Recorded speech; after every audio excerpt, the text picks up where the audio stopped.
and the UN Economic Commission for Africa, so kind of like the diplomatic capital of the continent.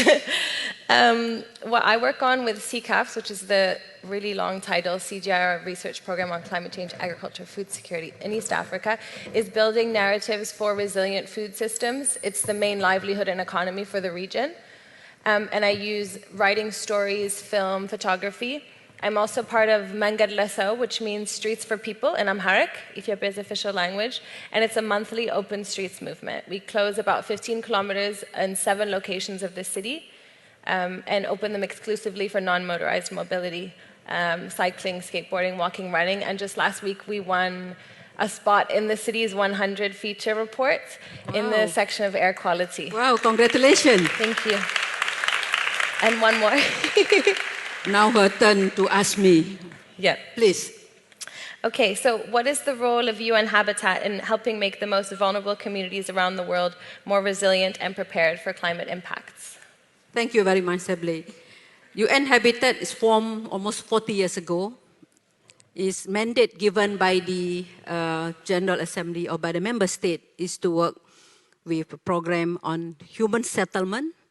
When you talk about human settlement, we are definitely working with people and communities. And we have 2 aspects. One is on the normative part, building up or designing the tools, the procedures, the policies, and also the monitoring tools and the guidelines. And the other one is to apply and to have a program or project on the ground. And very much that we are the urban poor and also the communities at the heart, because cities is for the people and peoples are for the cities. Because I was a mayor before, become the ED of UN Habitat for 7 years in Penang. And I know very much the difficulties and the challenges. And just to share a few examples of our work in UN Habitat, I went to Mozambique after the Cyclone Idai, and I've seen the effect of the impact of climate change. And I'm very, very happy to share with you here. I met the president, I met the Minister of Education saying that, Maimunah, can you build more resilient building? I said, why? Of all the buildings, mostly are all collapsed, except the building that is used by your guidelines and funded at that time by World Bank. It still stands. So now I think we have to scale up. Scale up. That is one area that we work together with the community. Second is we also work together with Afghanistan. We have a very big project. Actually, it's funded by the Danish government in Afghanistan and giving this around 650,000 land certificate, land tenure to the people and to the community there, because once they don't have the land tenure, they will be evicted anytime. And then the third is for the one-stop center for the youth. We have around 500,000 youth benefit from that. I can say a lot more, but I think we have only 10 minutes to do this conversation. So I stop there. But another one is we are doing now is the building communities for resilient urban poor. If you want to more detail about that, please come to me. And I have my colleague here, Shipra, and we can discuss further. Thank you. Thank you. Now, my turn to ask you. Well, there are many mayors here. I'm also the former mayor. You can also say to me. Okay. What is your message to the mayors? How can they support and engage you as young people around the world? How can the mayors here, the decision makers here, can support you? Yeah, thank Please. you. So I would say to all the mayors that are here and all the mayors that weren't able to come, to try as best as you can to look beyond the confines of your political term or your political agenda and dream even bigger. So support the movements for good that are already happening, empower what exists, ask big questions like what is happening on the ground that I can invest in and multiply and amplify. Never be a barrier and always be a bridge, and engage us meaningfully, not just to tick your youth participation quotas, but actually so we can influence the outcomes of what's going on. And also in places of the world where it's dangerous or not safe to be an environmental activist, to ensure that we're protected and supported. And also to support forums that are places where we can give our voice. So for example, the Lagos Urban Development Initiative, they did a really cool campaign called the Lagos We Want.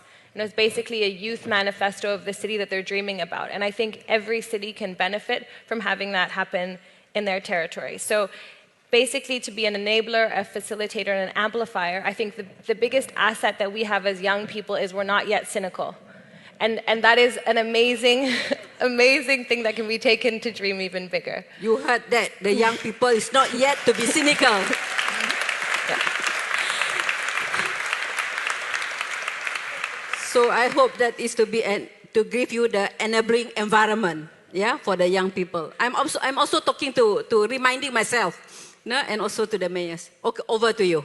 Okay, thank you so much. So when you were the mayor of Penang Islands in Malaysia, how did you work with young people to make sure their voices were heard, and how did it enrich your own experience as a city leader? Thank you very much for the question, and thank you very much, Anne, for inviting me. In your invitation, you asked me to share my experience as a mayor of Penang. I was appointed on the 16th of March 2011. Immediately, I was the first lady mayor in the city. So you can see the challenge that I have to go through. And the first thing is that this one youth always send me an email or WhatsApp almost every day saying that rubbish is not collected, the rain is clogged, the tree is falling, and there's every day, almost every day. I call him, and he told me that his leg was shaking when the mayor called him to the office. I said that, come, don't only complain, let us discuss and how we can work together. And to cut the story short, of course, a few discussion, we managed to come out with a Better Penang apps. They call it Citizen Action Technology. It's developed by the young, developed by the young guy who keep on complaining to me. And we have the Citizen Action Technology. We call it Better Penang app. You can look at the website. It's reduced a lot of expenses to the city because I have a 24/7 information on the ground. I can also check my technician whether they are doing their work or not. And you cannot ask the young people to come to the office, fill in the form and for the complaint form. So they just send up, that's it. And we have the monitoring system. That's how I also work together with them. Second is also in terms of the education. And I used to receive a lot of invitation by the primary school and also kindergarten to launch their maybe sport day.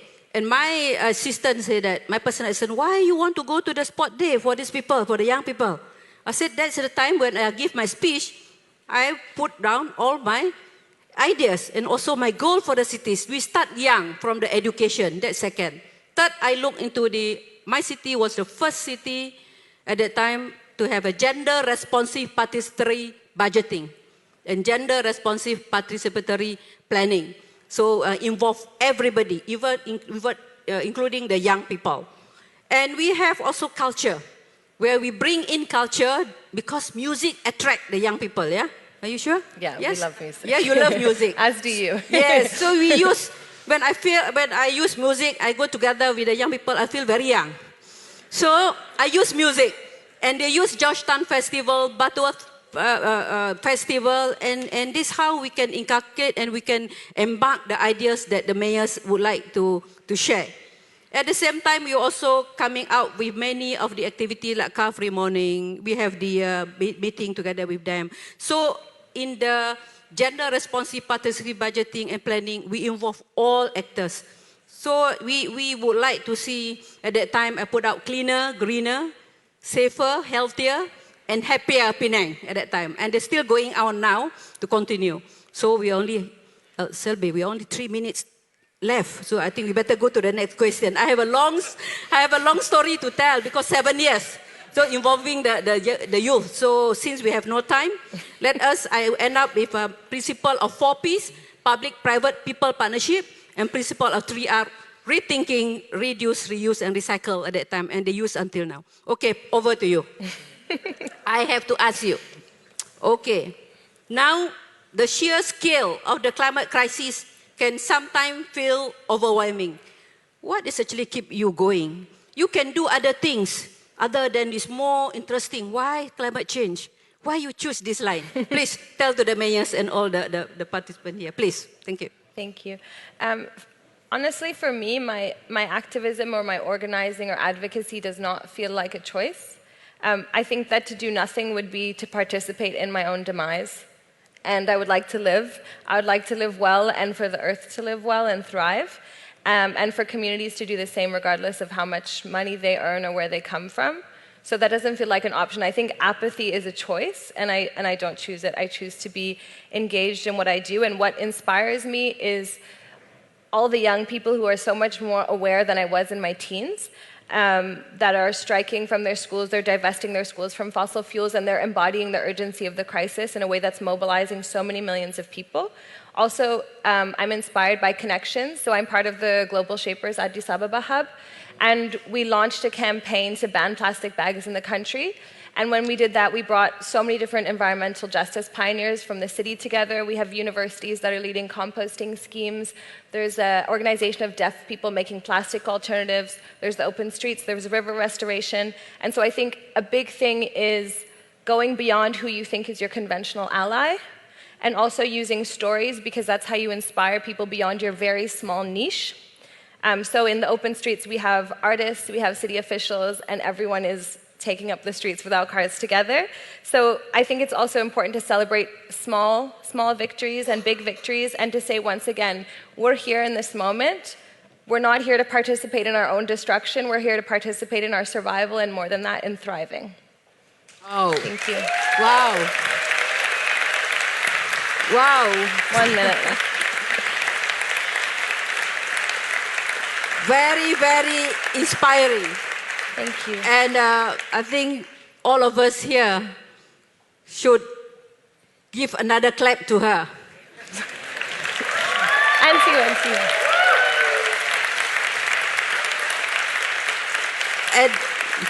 And I'm here heading this organization for the past 1.5 years.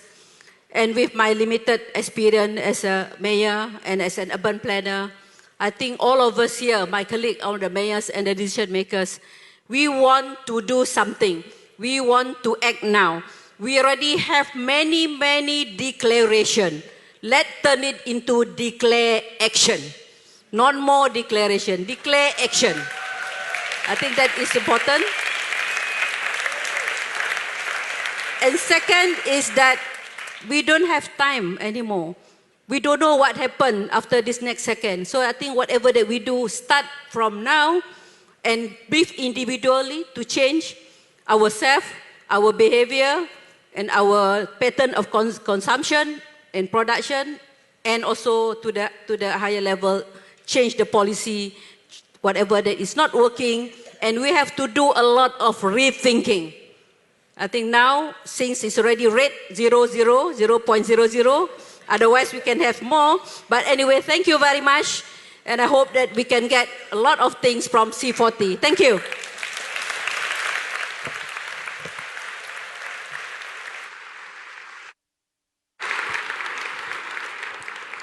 Very good, very good. I don't know about you, I could easily have listened longer to these very energetic women. Thank you so much. And I hope you got the message from Sibyl, who said, dream bigger and look beyond your own term. I thought that was quite a takeaway. So thank you very much for this conversation. And now we have come to the last point on the agenda. I wonder how come there are still so many people in the room. Our next and final speaker is a global climate superstar. He has been sounding the alarm on climate change for decades and has inspired millions of people around the world to rally behind the science and take action. And I am, of course, referring to former Vice President of the United States, Al Gore. Al Gore is the co-founder and chairman of Generation Investment Management and the founder and chairman of the Climate Reality Project, a non-profit devoted to solving the climate crisis. Before he was inaugurated as the 45th Vice President of the United States, where he served for 8 years, he served in the US House of Representatives and the US Senate a number of terms. We all know the inconvenient truth, but I don't know how many remember that it actually got 2 Oscars. And in 2007, Al Gore was awarded the Nobel Peace Prize along with the IPCC for informing the world of the dangers posed by climate change. Al, it's a great pleasure and an honor once again to welcome you here in Copenhagen.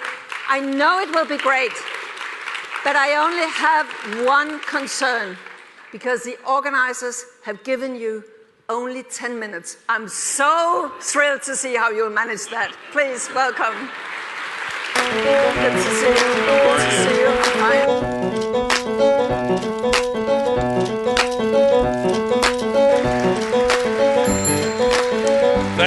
Thank you very much.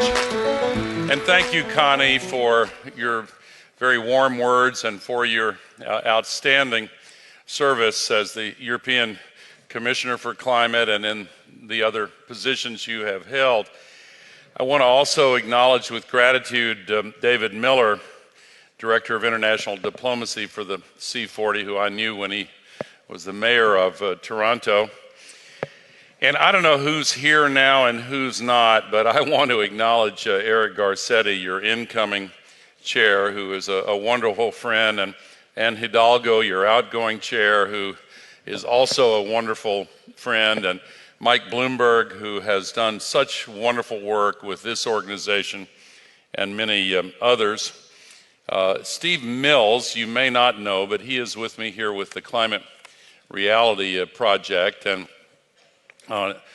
next month, November 20th, we're having a day-long 24 hours of reality. And as I said to some of the mayors that I met with and talked through some slides with earlier, any city who wants a slideshow on that day, I have personally trained 25,000 men and women who are expert on giving a presentation about the crisis, its solutions, and how to mobilize to implement these solutions. So, 10 minutes, huh? Should be enough to clear my throat.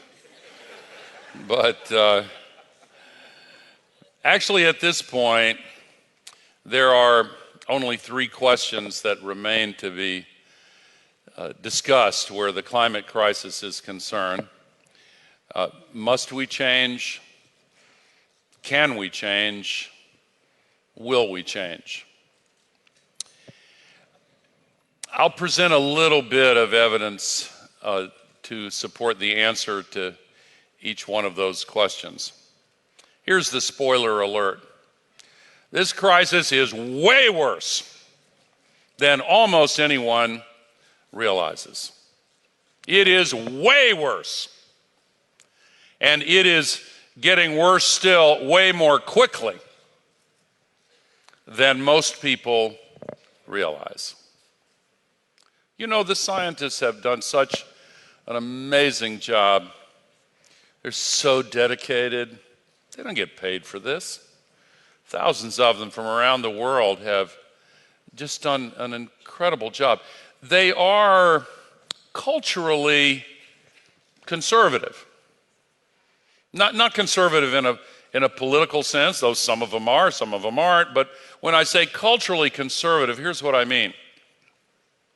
They don't want to put out a scientific finding until they're absolutely certain they have documented every part of it. And every question that could possibly be asked, they want to make sure they've exhausted every avenue toward an answer. And so sometimes when they will tell you privately, oh my gosh, this is just unfolding as a disaster, they will not put that in in a scientific paper because they can't prove every aspect of it yet. The reason I'm telling you this is partly in an effort to explain why this crisis is so much worse than we, the general public, have generally understood. You know, we're treating the sky as an open sewer. We're putting 142 million tons of man-made heat-trapping global warming pollution into the sky every single day. It stays there on average roughly a century. It builds up over time. The accumulated amount, especially since the end of World War II with the global economy growing so much in the last 70 years, the accumulated amount of this heat-trapping pollution now traps as much extra heat as would be released by 500,000 Hiroshima-class atomic bombs exploding every day in the lower atmosphere. An incredible amount of heat. And that's why the temperatures are going up. But in some ways, that's the least of it, because more than 90% of this extra heat's going into the ocean. And with apologies to Las Vegas, what happens in the ocean doesn't stay in the ocean. It comes back to the land where people mainly live. The majority of people who live in cities live near coasts, by the way, and the sea level rise is one of the second-order consequences. When the oceans warm up as much as we're warming them up, a couple things, well, more than a couple of things, but a couple of things happen that are really important. Number one, the storms that come from the ocean to the land get much stronger. You saw perhaps what happened to our brothers and sisters in the Bahamas when Hurricane Dorian had wind speeds of up to 300 kilometers per hour for 40 hours at a stretch, just reducing part of that island nation to matchsticks. What a great tragedy. Only 2 years after essentially the same fate struck Puerto Rico, Hurricane Maria. 3 weeks before that, Houston, Texas, in my country, had 1.5 meters of rain from Hurricane Harvey. And today, we have a super typhoon Hagibis, I believe is the way you pronounce it, aiming at Tokyo. World Rugby Cup games suspended. That's the least of it. So these ocean-based storms get much stronger. Second consequence of heating up the oceans as much as we're doing is that it disrupts the water cycle on which life depends. The evaporation off the oceans is what feeds the rain over the land, which rushes back to the sea through the rivers. But now we're increasing the amount of water vapor coming off the ocean so much with these extra temperatures. We get rain bombs with enormous amounts of rain falling in a very short period of time, creating floods and mudslides, and so many cities here have gone through this. You know, when I give my slideshow, when I started, I would look for examples of these phenomena that would go back 5 years, 10 years, 20 years. Now, I go to last week or yesterday because they're getting worse and they're becoming more frequent. This extra heat's also melting the ice, and so the sea level is rising, and the tropical diseases are moving to the higher latitudes. Dengue fever has become, this year, a major health threat. The Lancet Commission says that the climate crisis is the global health emergency, and there are many reasons for it. It's generating climate refugees. Syria, before the civil war started, had the worst drought in the history of the Eastern Mediterranean, linked to climate. The scientists have pinned it down thoroughly. Other causes of that civil war, but the refugees that came out of Syria destabilized many political systems in Europe.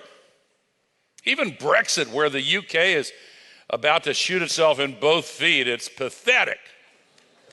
Absolutely pathetic.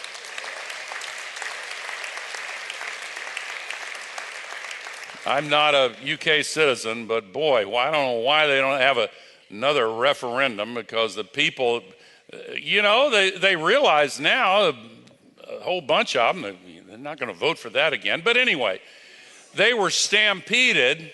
Partly the guy who was the main force behind Brexit said the most powerful billboard was one that showed an endless line of refugees from the Middle East and North Africa, with the slogan, "The EU has failed us all." Political disruption. They're now predicting as many as 1 billion climate migrants in this century. My religious faith, my own faith tradition, teaches me to welcome the stranger. My previous career in politics taught me that there are sometimes thresholds beyond which a very large and sudden surge of immigration can trigger the release of populist passions.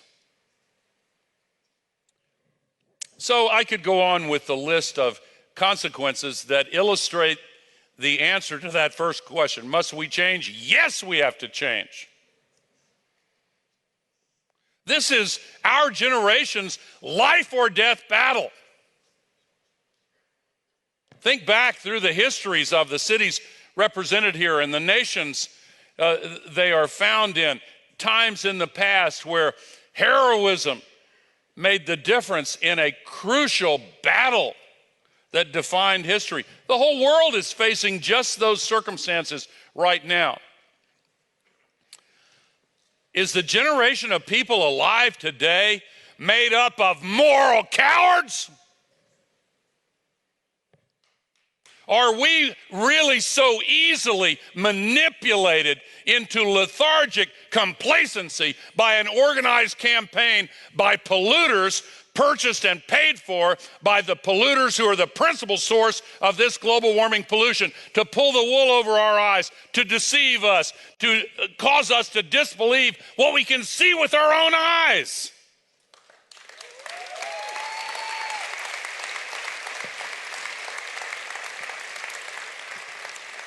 I fully realize that in the world of governance, not to mention the world of politics, it is extremely difficult to point over the horizon and ask people to imagine the consequences of the choices we make today, for good or ill. It's difficult. Every mayor here, every close assistant and colleague of a mayor who's been through the Democratic battles and campaigns, you know this at least as well as I do, and most of you better. But there are times in human history where we as human beings have to rise above the limitations of our providence. We have inherited the behaviors and instincts of our ancient ancestors that survived certain kinds of threats. And we react instantly when one of those comes along. And we are vulnerable to greed, we're vulnerable to ego, we're vulnerable to all kinds of human weaknesses and failings. We all know that. We're human beings. But here's what we sometimes forget. We also have the ability, the God-given ability, to rise above those limitations when we see the necessity of doing so. This is such a time. And because so many national leaders have fallen prey to the very skillful and well-financed lobbying and campaign supporting and revolving door flowing special interests that manage in various ways to just seize control of policy. It's one of the reasons why inequality is rising to dangerous levels. Inequality is a little bit like inflation. You're always going to have a little. If you don't, you got another kind of problem. But you always want a little, but you have to avoid at all costs hyperinflation. Ruins everything. Inequality is the same way. Some inequality is a necessary condition for markets to work. People have different levels of skills, and some skills are valued more than others. But when inequality rises to the hyper inequality levels, that threatens both democracy and capitalism. And we're hearing that dialogue now. Too many of our national governments have fallen under the spell of wealthy special interests. Nice people. Very nice. They're trained to be. And they're chosen because they're inherently nice. And, you know, most of it's legal. That's the crime. But because so many of our national governments have fallen into this tar pit of special interest influence that keeps things just the way they are when they help those who have enough power to want them that way. I'm sounding a little radical. I'm not, really. I'm just an objective observer in my own mind.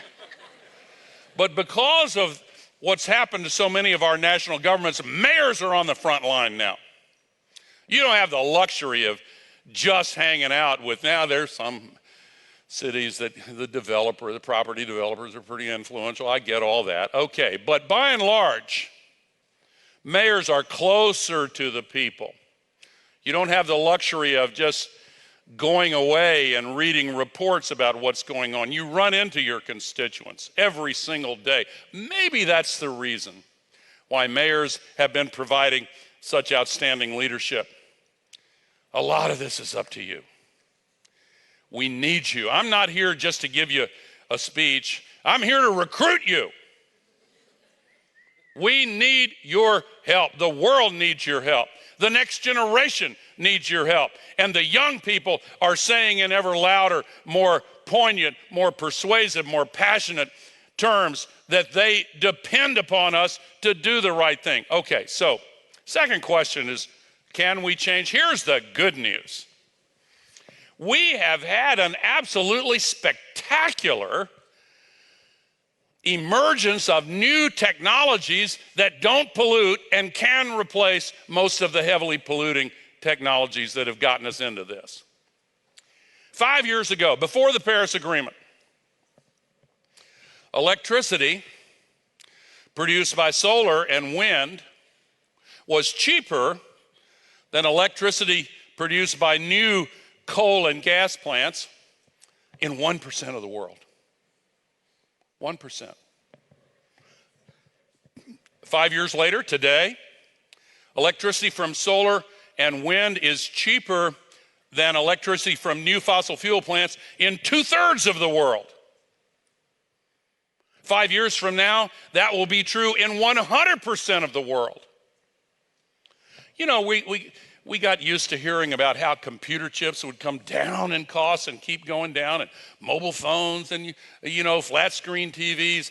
That's happened with solar. That's happened with wind. It's happening with batteries. It's happening with electric vehicles. It's happening with efficiency improvements. And we're seeing a farmer-led regenerative agriculture revolution. We're seeing more than 200 major global companies have pledged to go to 100% renewable energy, and many global companies are now pushing the boundaries towards circular manufacturing. Forestry on a sustainable basis is more possible when the new satellites can follow every single individual tree. We're not there yet, but we have the tools that we need. Last year in Europe, if you look at all of the new electricity generation that was installed, How much of it do you think was solar and wind? 88%. 88%. In India, 65%. In China, 53%. In my country, in the US, 49%, almost zero coal. By the way, the famous coal museum in Kentucky has just installed solar panels on its roof in order to save money. True story. True story. Electric vehicles have increased 450% in numbers just in the last 4 years, and the drivetrain, the most important part of any car or truck, will drop definitively below the price of the internal combustion engine vehicle's drivetrain within 2 years.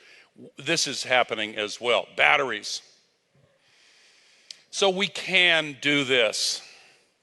We have to do it. We can do it.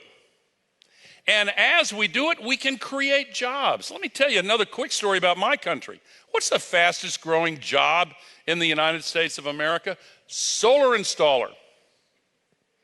For the last 5 years, solar installation jobs have grown 6 times faster than average job growth. What's the second fastest growing job? Wind turbine technician. Can anybody think of an opportunity that exists in every single city represented here that could put millions of people to work in a program that would pay for itself? Retrofitting buildings. 25% of the global warming pollution can be traced to grossly inefficient residential, commercial, and industrial structures, and could be stopped with more insulation, better windows, LED lighting. Why don't we do that? Well, some of you know what's described as the agent principal problem, where one person pays for the building of a structure, and then another person pays the monthly energy bills. The incentives for the builder will be to scrimp on extra insulation or better windows because the bills are going to be paid by somebody else. That's not an impossible problem to solve. One city here, I can't remember, but they figured out how to crack this nut. They have had a 385% return on their investment. So here's what you do. You look forward, again, the problem of looking over the horizon, dealing with the reality we face now in terms of its future dimension. Same thing here. You look out 5 years and you see the sharp decline in energy bills. That's money. Those are real savings. All you need is a financial instrument to pull those savings from the future forward into the present and hire the people. And by the way, these jobs can't be outsourced. They're in the community. They're in your cities. There are many similar examples. So we can do this. Final question. Will we do it? Most important of all, I think we will. But honestly, that decision's going to be up to you. I'm encouraged by the global Green New Deal, and I congratulate the C40 organization for coming up with this inspiring initiative. And it connects the solutions to the climate crisis to dealing with inequality and dealing with environmental injustice and dealing with the need for a lot of good new jobs. So I am encouraged. So I need to close. I'm out of time. We're not out of time. We have barely enough time to solve this crisis.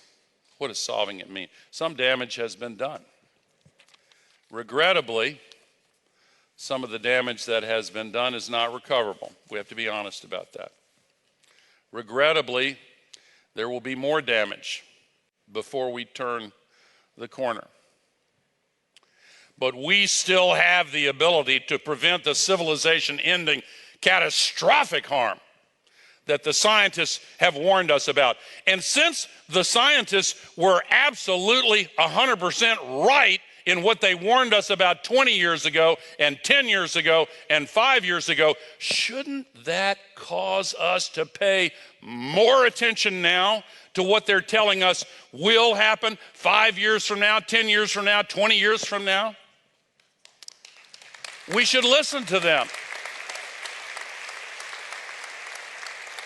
And we should listen to the inspiring young Greta Thunberg. What a wonderful, clear voice of conscience she is presenting to the world. I believe we will do it. But I will close by repeating what I said before.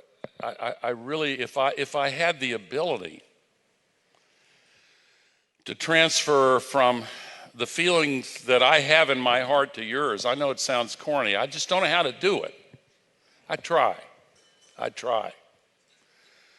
This is, everything's at risk.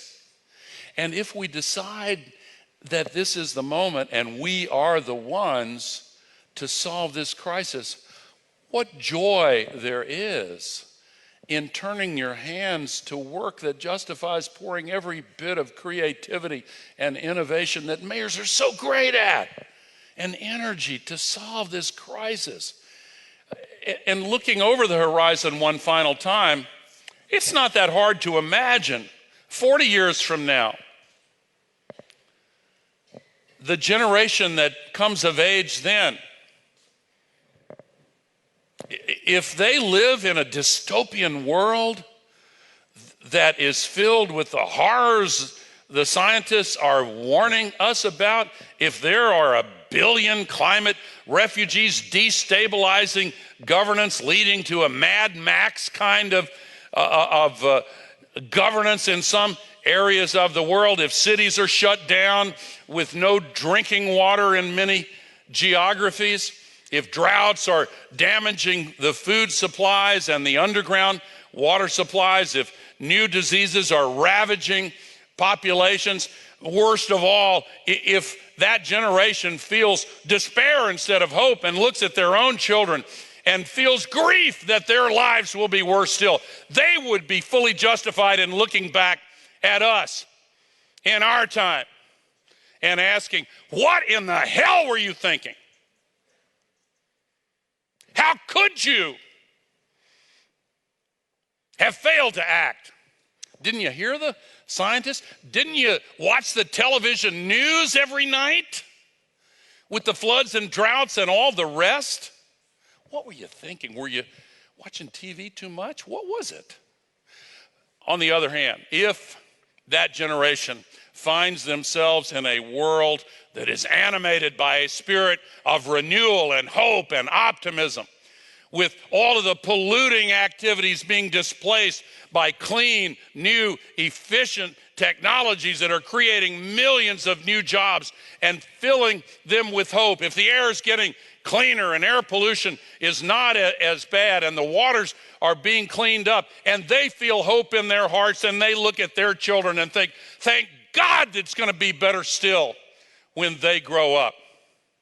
I want them to look back at us and ask the question, how did you find the moral courage to rise up and say, we're going to do this? Part of the answer, ladies and gentlemen, is that political will is itself a renewable resource, and they will know that in Copenhagen, Denmark, in October of the year 2019, mayors from all over the world came together and decided to get moving and solve this crisis. Thank you very much.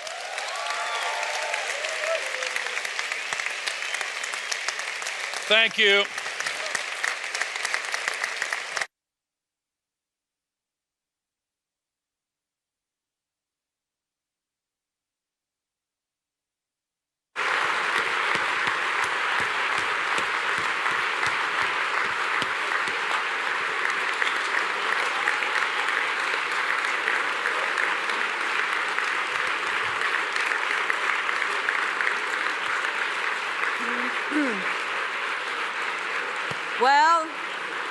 Ladies and gentlemen, that is what I call a clearing of the throat. And it's really nice sometimes to really listen to objective observers. Seriously, thank you so much, Al Gore. I think that we are many that are grateful that you are still devoting so much energy to the issue of climate change. There is something fantastic about listening to people who knows what it takes, but who now can speak freely and independently and are doing that in this strong manner. Thank you so much to Al Gore. And then, ladies and gentlemen, this was actually the closing of the plenaries of the first day only, and it ain't even over yet. We have an evening treat for you as well, but I want to thank everyone in the audience here and to viewers around the world, and I hope that they feel like joining us also tomorrow morning, where among our first speakers we will have the Prime Minister of Denmark and the UN Secretary General, and a whole as interesting program also tomorrow. Right now, what is awaiting you next is the award ceremony out at something called Tab 1. Actually, it means Carlsberg, then you maybe better know where you are heading. But you are